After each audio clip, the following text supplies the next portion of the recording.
पहलगाम घटनाक्रम के बाद भारत जिस तरह से एक्शन लिया है, अब वो ऐसी हिम्मत नहीं करेंगे फिर अगेन करने की, क्योंकि अगर आप करेंगे तो जब तक भारत बहुत बड़ा सबक सिखा सकता है और सिखाएगा भी, और सिखा रहा है ऑलरेडी, देख रहे हैं इस घटनाक्रम में ऑपरेशन सिंदूर के अंतर्गत। तो दूसरी सबसे महत्वपूर्ण बात आप वैश्विक रिस्पॉन्स की कर रही हैं। आप देखिए शुरू से ही जब पहलगाम घटना हुआ उसके बाद से ही दुनिया के तमाम देश, कोई भी एक ऐसा देश नहीं था जो भारत के विरोध में हो, भारत की जो आर्ग्यूमेंट्स थे, जो स्टेटमेंट्स थी या सरकार की जो कार्रवाई करने की जो प्रक्रिया शुरू हुई थी उसके खिलाफ कोई देश खड़ा हो और स्टेटमेंट दिया हो। सबने कहा कि भारत को पूरा अधिकार है कि वो आतंकवादियों के खिलाफ कार्रवाई कर सकता है, और उसने कार्रवाई किया भी।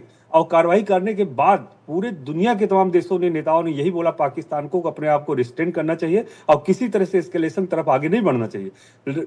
उनको न पालन करके, उनके कहे बातों को, उन लोग की जो सलाह थे उनको न मानते हुए पाकिस्तान ने जिस तरह से एस्केलेशन किया है, पूरे वार को, पूरे माहौल को बदलने की कोशिश किया है, मुझे लगता है उसके लिए ही नुकसानदायक। जैसा आपकी रिपोर्ट खुद बता रही है कि किस तरह से लाहौर हो गया, रावलपिंडी हो गया, कराची हो गया, इस्लामाबाद हो गया, भारत ने रिटेलिएट किया है। और सबसे खूबसूरत जो बात देखने को मिल रही है अभी आज इस पूरे घटनाक्रम में, ये है कि थल सेना हो, नभ सेना हो, चाहे वो बेसिकली जल सेना हो, तीनों सेनाएं एक साथ कोऑर्डिनेशन में काम कर रही हैं। ऐसा नहीं है कि वो रिस्पांस कर रहे हैं और हम लोग चुपचाप बैठे हैं और हमारे सिविलियंस मारे जा रहे हैं। निश्चित रूप से नुकसान तो हो रहा होगा, लेकिन जितना नुकसान पाकिस्तान, उसके कंपैरिजन में अगर तुलना करें तो आपको दिखेगा हमारा नुकसान कुछ भी नहीं है। तो आप इन तमाम चीजों को देखने के बाद क्या सबक मिलता है पाकिस्तान को, उसकी तरफ ध्यान देने की जरूरत है। पाकिस्तान को कन्फ्रंटेशन में न जाकर, आतंकवादियों को पनाह न देकर के, मुझे लगता है अपने नागरिकों को ध्यान देना चाहिए, जो एक सरकार का, एक राज्य का दायित्व होता है, लेकिन वो काम नहीं कर रहा है। अपने लोगों को प्रोटेक्शन प्रोवाइड नहीं कर पा रहे हैं, उनको रोजी रोटी नहीं प्रोवाइड कर पा रहे हैं, एम्प्लॉयमेंट नहीं दे पा रहे हैं, उनका विकास नहीं कर पा रहे हैं। बिल्कुल प्रोफेसर शांतेश, और यहाँ पर अब पाकिस्तान के लोग भी सोच रहे होंगे कि आखिर किस तरह की लीडरशिप है उनकी, किस हाल में लोगों को ले जाकर छोड़ दिया है, ना वहां पर ठीक से आप रोजगार का इंतजाम कर पा रहे हैं, गरीबी की वहां पर बहुत बुरी स्थिति है, खुद वो आतंकवाद जो है सर उठाता रहता है उनके अपने देश में, बलोच से उन्होंने मोर्चा वहां पर खोल रखा है, और इस सब के बीच में पाकिस्तान भारत में लगातार आतंक फैलाने की, आतंकवाद से लोगों को परेशान करने की कोशिश करता रहा है। तो यहाँ पर आसिम मुनीर जो हैं उन्होंने अपने पैरों पर एक तरह से कुल्हाड़ी मार ली है। जी, और निश्चित रूप देखिए, इसको मैं कहता हूँ ये मानसिक उन्माद है। कहते हैं जब आप बहुत सारी चीजों घिरे हो तो आपको पता नहीं होता करना क्या है। जब उनको अपने देश की जनता को जवाब देने के लिए कुछ नहीं है, तो ऐसी परिस्थिति में वो चाहते हैं कि राष्ट्रवाद के नाम पे या नेशनलिज्म के नाम पे या धर्म के नाम पे, मैं बोलूं कि पूरी जनता को एक साथ जोड़ सकें, लेकिन मुझे नहीं लगता वो जोड़ पाएंगे, क्योंकि वहां की जनता इनकी। बिल्कुल, इस वक्त बड़ी खबर का हम यहाँ पर रुख करने जा रहे हैं, तो अब एक के बाद एक सुबह हो गई है, तमाम प्रतिक्रियाएं जो है वो सामने आ रही है। जम्मू जा रहे हैं मुख्यमंत्री उमर अब्दुल्ला, जम्मू में हालात का जायजा लेंगे मुख्यमंत्री उमर अब्दुल्ला, क्योंकि जम्मू में हमने देखा है कि रात भर पाकिस्तान की तरफ से फायरिंग की गई है। जम्मू के कई इलाकों में, कई सेक्टर्स में ब्लैकआउट भी वहां पर रखा गया। अब मुख्यमंत्री उमर अब्दुल्ला जो है वो खुद जम्मू पहुंच रहे हैं, हालात का जायजा यहां पर वो लेंगे। लेकिन यहां पर यह बताना भी बेहद जरूरी है कि पाकिस्तान ने कोशिशें तो बहुत की है, लेकिन भारत ने उसे नाकाम कर दिया है। भारत में बड़े हमले की कोशिश जो पाकिस्तान की थी, उन सभी हमले की कोशिशों को भारत ने नेस्त नाबूद कर दिया है। पाकिस्तान से भेजी गई मिसाइलों को इंटरसेप्ट कर लिया गया, आसमान में ही उन्हें नेस्त नाबूद कर दिया गया, नष्ट कर दिया गया। S-400 ने भारत के पाकिस्तान को ऐसा सबक सिखाया है कि अब पाकिस्तान सोचने पर मजबूर है कि वो किस तरह से आगे बढ़े। पल्लव हमारे साथ बने हुए हैं। पल्लव, यहाँ पर अब लोग धीरे धीरे जो उठ रहे हैं, रात को ही हालांकि जंग की खबर आ चुकी थी, लेकिन लोगों के दिल में एक जो डर है, जो घबराहट है, यहाँ पर लोगों को ये लगातार बताने की जरूरत है कि पैनिक करने की जरूरत नहीं है। किस तरह से सुरक्षा चाक चौबंद रखी जा रही है, दिल्ली के बारे में भी जानकारी दें, क्योंकि रात में इंडिया गेट का इलाका जो है वो खाली करवाया गया था, और जो भी डिटेल्स आपको मिल रहे हैं वो हमारे दर्शकों को बताएं। आप देखिए आती, सबसे जो अहम बात है वो ये है कि जो तमाम कदम उठाए जा रहे हैं वो सुरक्षा के लिहाज से उठाए जा रहे हैं, क्योंकि जो हमारी सेना है वो माकूल जवाब दे रही है। ऐसे में जो कदम सरकार के द्वारा उठाए जा रहे हैं, चाहे एयरपोर्ट्स को लेकर, चाहे रेलवे स्टेशन को लेकर या विमानों को लेकर, वो सुरक्षा के लिहाज से उठाए जा रहे हैं। अगर हम कल दिल्ली की बात करें तो दिल्ली एयरपोर्ट की जो सुरक्षा है वो वैसे ही पहले से बहुत हाई है, लेकिन कल जो है जब गृह मंत्री अमित शाह ने जो है DGCSF से बात की तो उन्होंने ये जरूर कहा कि जो देश भर के एयरपोर्ट्स हैं उनकी सुरक्षा को बढ़ा दिया जाए, क्योंकि जिस प्रकार से लगातार दोनों देशों के बीच में जो युद्ध की स्थिति बनी हुई, लगातार जो हमले हो रहे हैं, ऐसे में कहीं पर कोई गड़बड़ी न हो, कहीं पर कोई जो है स्थिति नाजुक न हो, ऐसे में हमको तमाम कदम उठाने की जरूरत है और उसी की के क्रम में ये कदम उठाया गया है। तो तमाम एयरपोर्ट की सिक्योरिटी जो है वो बढ़ाई गई है, लेकिन इसमें कोई ऐसा नहीं है कि वहां पे जाने की कोई मनाही है, बस सिक्योरिटी मेजर्स के तौर पर ये कदम उठाए गए हैं। दूसरी तरफ अगर दिल्ली की हम बात करें तो दिल्ली में कल जो है कल शाम को 8 बजे के बाद जो इंडिया गेट का इलाका था वहां पे जो है उसको खाली करा दिया गया था और वहां पर से जो है हैवी डिप्लॉयमेंट किया गया था, क्योंकि हमने देखा है कि दिल्ली में तो तमाम जो मोनूमेंट्स हैं या तमाम जो इमारतें हैं उसकी सुरक्षा तो वैसे ही पहले से बहुत ज़्यादा है, लेकिन ये देश भर की जो तमाम मोनूमेंट्स हैं, जो ऐतिहासिक इमारतें हैं, उसकी सुरक्षा को बढ़ा दिया गया था। और ये कदम ये जो भारत पाकिस्तान के बीच जो स्थिति है उसके लिहाज से उठाया गया था। तीसरी बात यह है कि जो स्टेशंस हैं उसमें खासकर जो जम्मू का क्षेत्र का स्टेशन है या पंजाब का क्षेत्र, यानी जो खासकर जो फिरोजपुर अंबाला का है और दिल्ली है या जम्मू है, उन जगहों की जो है सुरक्षा बढ़ा दी गई है। और वहाँ पे जो यहाँ से जो ट्रेन खासकर दिल्ली से जम्मू की तरफ जा रही हैं या पठानकोट या कठुआ के रास्ते से गुजर रही हैं, उसमें भी जो है विशेष सतर्कता बरती जा रही है और ये कोशिश की जा रही है कि उसको जो है पूरे सुरक्षा के साथ जो है पास कराया जाए। तो तमाम जो कदम उठाए गए हैं वो सुरक्षा के लिहाज से उठाए गए हैं, लेकिन कहीं पर कोई पैनिक होने की जरूरत नहीं है। जो गाइडलाइंस भी ब्यूरो ऑफ सिविल एविएशन की तरफ से जारी की गई है उस लिहाज से जारी की गई है कि सुरक्षा के लिहाज से कि यात्रियों में कहीं कोई ऐसा ना हो कि कोई ऐसा अनवांटेड व्यक्ति घुस जाए जो नुकसान साबित हो सके। तो ऐसे में इसलिए तमाम जो एयरलाइंस है उसने जो ट्रैवल एडवाइजरी जारी की उसे साफ तौर पे कहा है कि जो भी यात्री यात्रा करने के लिए आ रहे हैं वो एक तो अपने फ्लाइट का स्टेटस देखकर यात्रा करें, कहीं ऐसा तो नहीं उनकी जो फ्लाइट्स है वो कैंसिल कर दी गई है। दूसरा, वो एयरपोर्ट पर 3 से 4 घंटे पहले पहुंचे ताकि जो उनकी सुरक्षा जांच है उसको बेहतर तरीके से किया जा सके, क्योंकि साफ तौर पे कल कहा गया था कि अब जो है मल्टी लेयर जो है यात्रियों की जांच होगी। तो ऐसे में जो ये गाइडलाइंस है वो सिर्फ इस लिहाज से जारी की गई है कि नागरिकों की सुरक्षा जो है वो बेहतर तरीके से किया जा सके और जो दुश्मन हम पे प्रहार करने की कोशिश कर रहे हैं उनके पूरे जो नापाक इरादे हैं उसको नेस्त नाबूद किया जा सके। तो तमाम कदम सिर्फ इस लिहाज से उठाए जा रहे हैं यात्रियों को या लोगों को किसी भी प्रकार की पैनिक सिचुएशन से नहीं होना है, तो लोग घबराए ना, डरना नहीं है। जी बिल्कुल। तो जिस तरह से हमारे सहयोगी पल्लव बता रहे हैं, जो भी लोग इस वक्त टेलीविजन देख रहे हैं, एनडीटीवी इंडिया देख रहे हैं, हम आपको सटीक जानकारियां आप तक पहुंचा रहे हैं, लेकिन यहाँ पर घबराहट जैसा कुछ भी नहीं है। जो पाकिस्तान ने किया है उसका जवाब बहुत पहले से देने की कोशिश की जा रही है, लगातार देने की कोशिश की जा रही है, लेकिन शायद एक बार आर पार की लड़ाई जरूरी हो गई थी इसीलिए, और भारत ने बिना उकसावे के कार्रवाई की थी, लेकिन पाकिस्तान ने लगातार उकसाया, भारत के सैन्य ठिकानों को निशाना बनाने की कोशिश की है। उसके बाद भारत की तरफ से अब ये जवाबी कार्रवाई की गई है, अपनी आत्मरक्षा में ये कार्रवाई की गई है, जहां पर पाकिस्तान के तमाम मिसाइलों को नेस्तनाबूद कर दिया गया जो भारत के खिलाफ भेजी जा रही थी। लाहौर, इस्लामाबाद को भी निशाना बनाया गया। लाहौर जो कि राजनीति का केंद्र है, यहाँ पर प्रोफेसर साहब मैं आपके पास भी आऊंगी, अगर वहां तक भारत पहुंच गया है तो यहाँ पर शहबाज शरीफ का घर जो है वहां से कुछ ही दूरी पर हमला हुआ था, ये भी हम जानते हैं। तो जो पंजाब है वो पूरी तरह से जद में आ गया, पाकिस्तान का जो पंजाब है वो, और अब वहां पर राजनीति जो है वो भी गरमाएगी क्योंकि इमरान खान के समर्थक जो है वो भी सड़कों पर उतर आए। डोमेस्टिक लेवल बहुत बड़े स्तर पे होगा। इसका जो अभी जो चल रहा है इसका प्रभाव वहां घरेलू राजनीति पे बहुत देखने मिलेगा। आप देखेंगे किस तरह से प्रोटेस्ट शुरू हो गया, ऑलरेडी रात में ही शुरू हो गया। बिल्कुल। जो पीटीआई के जितने एक्टिविस्ट थे, जितने कार्यकर्ता हैं वो रोड पे आ गए। उन्होंने कहा कि इमरान खान को रिलीज किया जाए, जेल से छोड़ा जाए, क्योंकि अभी इस वर्तमान स्थिति में इमरान खान ही देश का नेतृत्व कर सकते हैं। तो ऐसी चीजें सामने आ रही है। लेकिन दूसरा चीज और आप देखिए कि जैसे जैसे भारत और पाकिस्तान के बीच इंटेंस होता जा रहा है ये वार, वैसे वैसे बलूचिस्तान लिबरेशन आर्मी और तमाम जो वहां पे रिवेलियन ग्रुप्स हैं वो पाकिस्तान के खिलाफ अपने मुहिम छेड़ दिए हैं। तो ऐसा नहीं किसी एक कोने में हो रहा है, लेकिन जो महत्वपूर्ण जहां पॉइंट है, आप देखिए भारत ने जितने महत्वपूर्ण ठिकानों पे अपने ड्रोन्स भेजे, आप देखेंगे कि वो सब मोस्टली पंजाब में है और वो एरिया है या भारत के जो सीमावर्ती जो क्षेत्र वहां पे, वहां का सबसे इंपॉर्टेंट इकोनॉमिकली स्ट्रांग और पॉलिटिकली स्ट्रांग कोई स्टेट है तो वो पंजाब है। अगर पंजाब में हमले कर सकते हैं महत्वपूर्ण शहरों में, चाहे कराची हो, चाहे आप देखेंगे लाहौर हो,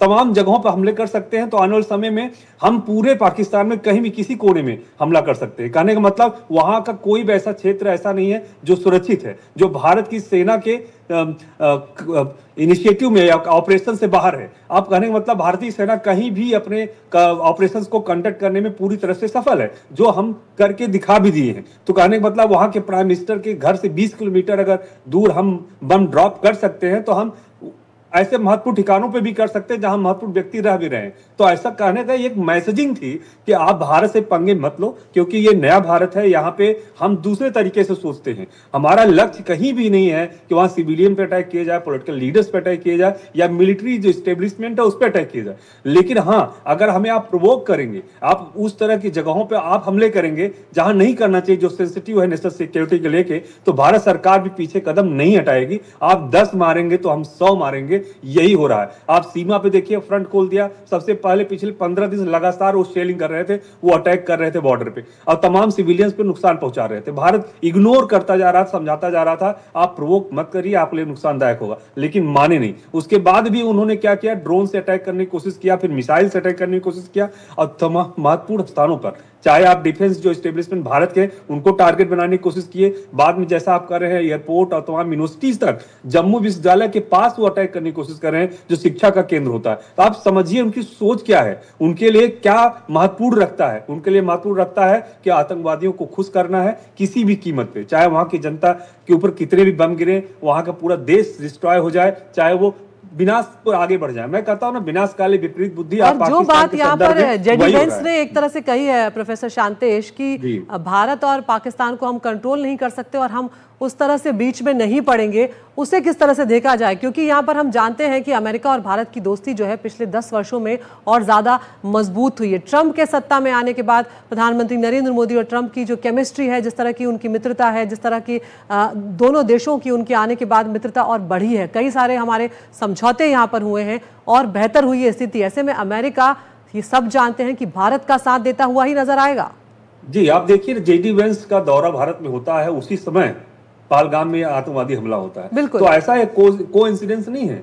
आप देखेंगे पूरा प्लान था कि यहाँ जेडी वेंस जब आएंगे उसी समय हमला करवाना है, जिससे ये बहुत बड़ा एक न्यूज बने और ये पूरा चर्चा का केंद्र बने कि भारत में जम्मू कश्मीर बहुत बड़ा मुद्दा है हमारे लिए, और वहां के लोग संतुष्ट नहीं है, इसलिए इस तरह के घटनाक्रम को अंजाम दे रहे हैं। ये मैसेज भेजना चाहते थे।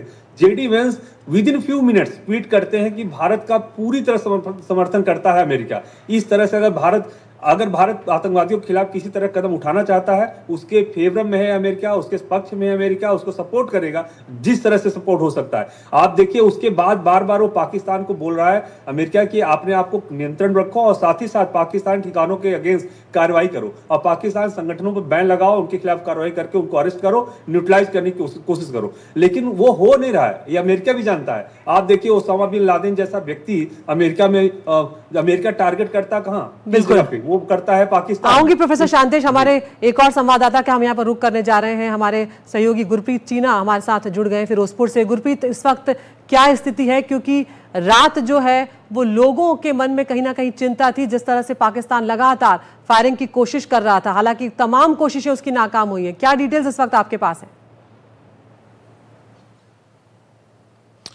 बिल्कुल, जो पंजाब है ये एक बॉर्डर एरिया है और यहाँ पे हम देख रहे हैं कि लगातार कई दिनों से हम यहाँ पे रिपोर्टिंग कर रहे हैं अलग अलग बॉर्डर डिस्ट्रिक्ट्स में, गुरदासपुर हो, पठानकोट हो, अपना अमृतसर हो और जहाँ फिरोजपुर हो। फिरोजपुर में इस वक्त है, हम पहले तस्वीरें दिखा देते हैं। यहाँ पे इस समय लोग सैर कर रहे हैं, तो कहीं ना कहीं कुल मिला के हमने ये देखा कि रात को जब टारगेट किया गया पाकिस्तान की तरफ से, पंजाब की अगर बात करें तो पंजाब के जलंधर में ज्यादा ड्रोन अटैक किए गए, लेकिन सभी के सभी न्यूट्रलाइज कर दिए गए और जितने भी सिविल एडमिनिस्ट्रेशन थी वो लगातार फोर्सेस के टच में थी और ब्लैकआउट पूरे पंजाब में किया गया। पंजाब में नहीं बल्कि चंडीगढ़ में भी किया गया, पंचकुला में किया गया, मोहाली में भी किया गया, वहीं फिरोजपुर में भी किया गया, अमृतसर में भी किया गया, गुरदासपुर में भी किया गया और कई जगहों पे कई तरह के प्रिकॉशन लेने पड़े। लेकिन कुल मिला के अगर स्थिति की बात करें तो पंजाब के लोगों में कोई पैनिक नहीं दिखा। कुछ हमने देखा था कि कुछ कुछ जो हमारे मिलिट्री स्टेशन है उनको टारगेट किया। जैसे पठानकोट में मिलिट्री स्टेशन को टारगेट किया, पंजाब सरकार ने लगातार कोऑर्डिनेशन के साथ पूरा फोर्सेस के साथ सारी जगह पे ब्लैकआउट कर दिया और ब्लैकआउट का जो इम्पैक्ट है वो देखने को मिला। लेकिन कुल मिला के हमने देखा कि लोगों ने भी वीडियो बनाई और लगातार लोकल एडमिनिस्ट्रेशन से शेयर करते रहे। अगर फिरोजपुर की बात करें तो फिरोजपुर में भी ब्लैकआउट किया गया था। लेकिन यहाँ पे जो लोग हैं वो ये कह रहे हैं कि जो ये टेररिज्म की जो फाइट है जो इंडिया ने स्टार्ट की है वो ज़रूरी थी, क्योंकि कई जाने हम ऑलरेडी खो चुके हैं। अगर पूरे पंजाब की बात करें रात की सिचुएशन की तो बठिंडा में कुछ आवाज़ें सुनी थी, लेकिन कोई भी ऐसा अभी तक डैमेज सामने नहीं आया, क्योंकि जितने भी ड्रोन या मिसाइल अटैक करने की कोशिश की थी पाकिस्तान ने जलंधर में, क्योंकि वहाँ भी हमारा एक मिलिट्री स्टेशन है, उसको कहीं ना कहीं ये लग रहा था कि उसको टारगेट किया जा रहा था, लेकिन उसको भी सभी ड्रोन्स और मिसाइल को न्यूट्रलाइज कर दिया गया। और जो कुल मिला के जो लोकल डिप्टी कमिश्नर है वो लोगों से टच में रहे और कुछ समय बाद उन्होंने इलेक्ट्रिसिटी रिज्यूम भी की और लोगों को वॉलंटरली ब्लैकआउट रखने की अपील भी की। तो कुल मिला के अगर पंजाब की स्थिति की बात करें, जबकि पंजाब एक बॉर्डर स्टेट है, बिल्कुल इंटरनेशनल बॉर्डर पे कई जिले हैं पंजाब के, उसमें अगर बात करें तो कुल मिला के अभी लोग बिल्कुल काम है और लोगों में कोई पैनिक नहीं दिख रहा है। और जैसे हमारे डिफेंस सिस्टम ने ये न्यूट्रलाइज किया है, इससे लोगों को कहीं ना कहीं आत्मविश्वास भी हुआ है कि हम जिस तरह से अपनी ये वॉर अगेंस्ट टेररिज्म चला रहे हैं इसको कंटिन्यू रखना चाहिए। अगर स्पेसिफिकली फिरोजपुर बॉर्डर की बात करें, क्योंकि हम कई गांव में गए हैं, यहाँ पे लोगों का ये कहना है कि हम अपनी औरतें और अपने बच्चों को छोड़ आए हैं और उसके बाद हम देश के डिफेंस फोर्सेस के साथ हैं। अगर हमें ज़रूरत पड़ी तो हम अपने ट्रैक्टर्स ट्रॉलीज यूज़ करके पूरी डिफेंस फोर्सेस की मदद करेंगे, ताकि ये जो बयान है, जो देश में ये एक सोच है कि जो टेररिज्म है उसको ख़त्म करना है, उसके साथ लोग भी कंधा से कंधे मिला के यहाँ पे पंजाब में चल रहे हैं। Back to studio. बिल्कुल गुरप्रीत, और बड़ी बात यह है कि पंजाब क्योंकि बॉर्डर वाला राज्य रहा है तो हमेशा से उसने आतंकवाद का दंश जो है वो झेला है यहाँ पर। ऐसे में गुरप्रीत यहाँ पर आम लोगों के लिए ये भी जानकारी दे, क्या स्कूल कॉलेजों को लेकर कोई गाइडलाइंस जारी की गई हैं, क्या हवाई सेवाओं को लेकर कोई गाइडलाइंस जारी की है, जो लोगों से जुड़ी हुई बातें हैं उस बारे में कोई डिटेल्स आपको पुलिस और प्रशासन की तरफ से सामने आया है? बिल्कुल, अगर जितने भी डिस्ट्रिक्ट्स की बात करें, जो बॉर्डर डिस्ट्रिक्ट्स हैं उसमें तो बिल्कुल स्कूल बंद किए गए हैं। वहाँ पे उन्होंने कहा है कि बच्चों के स्कूल बंद कर देंगे, बल्कि पंजाब में अगर बात करें मोहाली और चंडीगढ़ में भी छुट्टी कर दी गई है, क्योंकि जो कल डिटेल एनालिसिस किया गया था हमारे फोर्सेस के द्वारा, उसमें ये भी पाया गया था कि चंडीगढ़ को भी टारगेट किया जा रहा था, वहीं के कई मिलिट्री स्टेशन जो पंजाब में है उनको भी टारगेट किया जा रहा था। तो और कुल मिला के जो एडमिनिस्ट्रेशन लोकल एडमिनिस्ट्रेशन को उसको हदायतें दी है ताकि स्कूल्स बंद रहे, ताकि बच्चे अपने घर पे रहे और पेरेंट्स पैनिक बिल्कुल ना हो। ये जो पंजाब में अगर बात करें, गुरदासपुर में, पठानकोट में, वहीं अमृतसर में और फिरोजपुर के अलावा मोहाली में, चंडीगढ़ में और कई जिलों में जो बच्चों को छुट्टी कर दी गई है। Back to studio. गुरप्रीत, जिन इलाकों में रात में लोग फायरिंग सुन पा रहे थे, धमाकों की आवाजें सुन पा रहे थे, उन इलाकों से अब सुबह से किस तरह की खबरें आ रही हैं? क्योंकि अब रोशनी हो चुकी है, सुबह हो चुकी है, जो दिनचर्या है धीरे धीरे वो लोगों की शुरुआत होगी। क्या इस वक्त पूरी तरह से शांति है या अभी भी कुछ इलाकों में फायरिंग की खबरें सुन पा रहे हैं आप?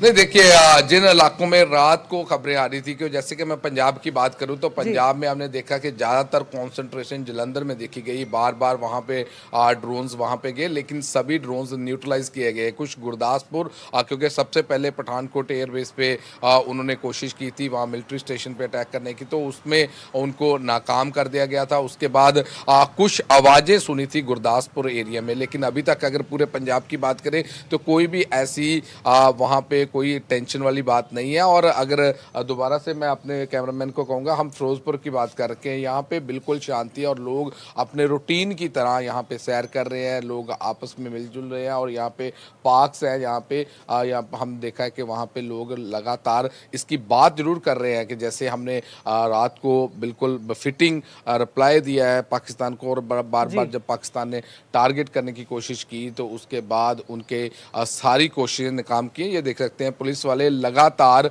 रात को यहाँ पे पेट्रोलिंग कर रहे थे। और जैसे कि मैंने बताया कि जो कोऑर्डिनेशन थी जिसके कारण पंजाब में कहीं भी पैनिक देखने को नहीं मिला, क्योंकि जो लोकल अथॉरिटी थी, लोकल एडमिनिस्ट्रेशन थी, वो लगातार लोगों से इन टच थी। अगर हम ब्लैकआउट की भी बात करें, ब्लैकआउट कुछ समय के लिए किया गया, लेकिन बाद में रिज्यूम कर लिया गया, इलेक्ट्रिसिटी रिज्यूम कर ली, जिससे लोगों को उत्साह भी आया। और लोगों का ये कहना था कि हमारे साथ जो सिविल एडमिनिस्ट्रेशन है वो लगातार टच में है, लगातार अपील कर रहे हैं। वहीं जैसे हमने दिखाया कि लगातार जो लोकल पुलिस है लगातार पेट्रोलिंग कर रही थी कि ताकि जैसे कि ये बॉर्डर की बात करें तो फिरोजपुर में हमने देखा कि एक दिन पहले यहाँ पे घुसपैठिया पाकिस्तान से एंटर करने की कोशिश की थी, जहाँ पे उन्होंने बड़ा एक्शन लिया था। और ऐसी सभी जो वाइटल इंस्टॉलेशन थी उस पे ठीक है गुरप्रीत, आएंगे आपके पास। बहुत बहुत शुक्रिया फिलहाल आपका। तो गुरप्रीत चीना हमारे सहयोगी फिरोजपुर पंजाब से ये जानकारी दे रहे थे कि हालात सामान्य हैं। कुछ घंटों के लिए कुछ जगहों पर ब्लैकआउट किया गया, जिसे वापस रिज्यूम भी कर लिया गया,